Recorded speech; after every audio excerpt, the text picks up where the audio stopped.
اس میں درخواست یہ ہے، اگر آپ کے ذریعے یہ بات بھی ناظرین تک پہنچ جائے، حاضرین تک پہنچ جائے کہ ہمارے یہاں ویدر فورکاسٹ بھی ہوتی ہے اور ویدر کے ذریعے بتایا بھی جاتا ہے کہ آگے بارشیں ہونے والی ہیں یا برف باری ہونے والی ہے، یا آگے دھند کا بھی، جیسے کہ پنجاب وغیرہ دیگر صوبوں میں دھند کا بڑا ہوتا ہے، پورے موٹر پہ بند ہو جاتے ہیں، لیکن بعض لوگ اس کو اتنی امپورٹنس نہیں دیتے اور چل پڑتے ہیں، یا چلو چل پڑے، کچھ نہیں ہوتا، ایسا بھی مزاج پایا جاتا ہے۔ بعض لوگ بالکل فورکاسٹ دیکھتے ہیں کہ کہاں ہے، کتنی سردی ہوگی۔ اب تو انٹرنیٹ کے ذریعے بہت ساری چیزیں آپ کے علم میں آ جاتی ہیں، تو اس معاملے میں آپ کیا فرماتے ہیں کہ ایک دانائی، حکمت اور سمجھداری کا تقاضا کیا ہے کہ ایسے میں کیا کرنا چاہیے؟ ملک سے باہر، ملک کے اندر، مختلف جگہوں پر کیا ہونا چاہیے؟ اس طرح کے مواقع پر تو ایسی جگہوں پر جانا نہیں چاہیے۔ اگر یہ خطرہ ہے کہ ہلاکت میں پڑے گا تو لوگ بہادری کرتے ہیں، جیسے ون ویلنگ کرنے والے بہادری کرتے ہیں، لیکن پتہ ہے کہ کئی لوگ گرتے ہیں اور ٹوٹ پھوٹ جاتے ہیں، بعض موت کے گھاٹ بھی اتر جاتے ہوں گے، لیکن یہ کرتے ہیں۔ اسی طرح پہاڑوں کی چوٹیوں پہ جا کے سیلفیاں بنائیں گے تو برف کے تودے پر کھڑے ہوئے سیلفی بناتے ہیں۔ بعض اس طرح کے واقعات وہ بھی ہیں کہ وہ تودا پھر گرتا ہے برف کا اور بندہ اس کی سیلفی ہو جاتی ہے پوری۔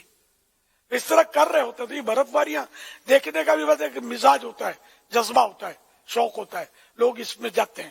تو اس طرح جب یہ کہ واقعی انتظامیہ بھی منع کر رہی کہ اس جگہ مت جاؤ، جیسے کہ سی سائٹ پر جو بیچ ہوتی ہے اس میں بھی بعض جگہ لکھا ہوتا ہے کہ یہاں تیرنا منع ہے، تو وہاں بھی ہرو بھرو تیرنا ہے اور اپنے آپ کو جوخم میں ڈالنا ہوتا ہے۔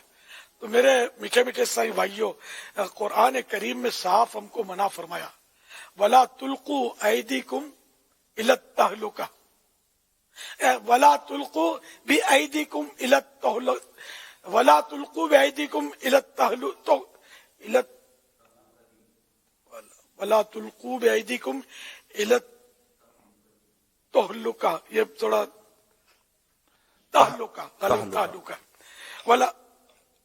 وَلَا تُلْقُوا بِأَيْدِيكُمْ إِلَى التَّهْلُكَةِ، کہ اپنے ہاتھوں خود کو ہلاکت میں مت ڈالو۔ تو جہاں غالب گمان ہو کہ جان کا خطرہ ہے تو وہاں جانا ہی شریعت میں منع ہے، خطرے میں اپنے آپ کو ڈالنا جائز نہیں ہے، لیکن لوگ اس طرح کر رہے ہوتے ہیں اور اس کو بہادری سمجھتے ہیں۔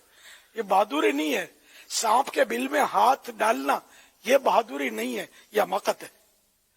بہادری یہ تو ہے کہ سانپ کو بندہ کنٹرول کر لے، قابو کر لے، لیکن یہ کام سپیرے کا ہے، تیرا میرا نہیں ہے۔ کیا بولو میں قابو کر لوں گا تو سانپ قابو آپ کو کر لے گا نا، آپ کو کہاں قابو کرنے جائیں گے اس کو؟ اس لیے جس کا فیلڈ ہوگا وہی کرے گا۔ تو یوں بہرحال یہ کہ جب گورنمنٹ بھی تنبیہ کرتی ہے، انتظامیہ تنبیہ کرتی ہے بھئی علاقہ خالی کر دو، ادھر سیلاب آنے والا ہے، لیکن لوگ پڑے ہوتے ہیں، پھر بیچارے وہ ڈوب ڈاب جاتے ہیں، دور ڈنگر ڈوب جاتے ہیں، سامان ڈوب جاتا ہے، پھر پریشان ہو جاتے ہیں۔ تو ایسا نہیں کرنا چاہیے۔